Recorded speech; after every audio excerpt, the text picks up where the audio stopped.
2 Rois chapitre 24. De son temps, Nebuchadnezzar, roi de Babylone, se mit en campagne. Joachim lui fut assujetti pendant 3 ans, mais il se révolta de nouveau contre lui.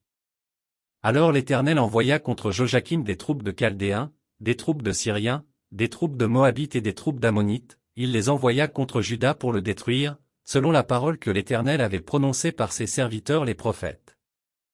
Cela arriva uniquement sur l'ordre de l'Éternel, qui voulait ôter Juda de devant sa face, à cause de tous les péchés commis par Manassé.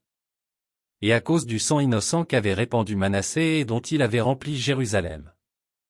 Aussi l'Éternel ne voulut-il point pardonner. Le reste des actions de Joachim, et tout ce qu'il a fait, cela n'est-il pas écrit dans le livre des chroniques des rois de Juda? Joachim se coucha avec ses pères. Et Joachim, son fils, régna à sa place. Le roi d'Égypte ne sortit plus de son pays, car le roi de Babylone avait pris tout ce qui était au roi d'Égypte depuis le torrent d'Égypte jusqu'au fleuve de l'Euphrate. Joachim avait 18 ans lorsqu'il devint roi, et il régna 3 mois à Jérusalem. Sa mère s'appelait Nehushta, fille d'Elnathan, de Jérusalem. Il fit ce qui est mal aux yeux de l'Éternel, entièrement comme avait fait son père. En ce temps-là, les serviteurs de Nebuchadnezzar, roi de Babylone, montèrent contre Jérusalem, et la ville fut assiégée. Nebuchadnezzar, roi de Babylone, arriva devant la ville pendant que ses serviteurs l'assiégeaient. Alors Joachim, roi de Juda, se rendit auprès du roi de Babylone, avec sa mère, ses serviteurs, ses chefs et ses eunuques. Et le roi de Babylone le fit prisonnier, la 8e année de son règne.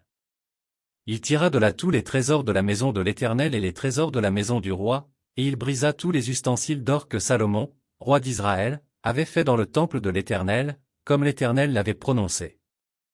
Il emmena en captivité tout Jérusalem, tous les chefs et tous les hommes vaillants, au nombre de 10 000 exilés, avec tous les charpentiers et les serruriers, il ne resta que le peuple pauvre du pays. Il transporta Joachim à Babylone, et il emmena captif de Jérusalem à Babylone la mère du roi, les femmes du roi et ses eunuques, et les grands du pays. Tous les guerriers au nombre de 7 000, et les charpentiers et les serruriers au nombre de 1000, tous hommes vaillants et propres à la guerre. Le roi de Babylone les emmena captifs à Babylone. Et le roi de Babylone établit roi, à la place de Joachim, Mathania, son oncle, dont il changea le nom en celui de Sédécia. Sédécia avait 21 ans lorsqu'il devint roi, et il régna 11 ans à Jérusalem.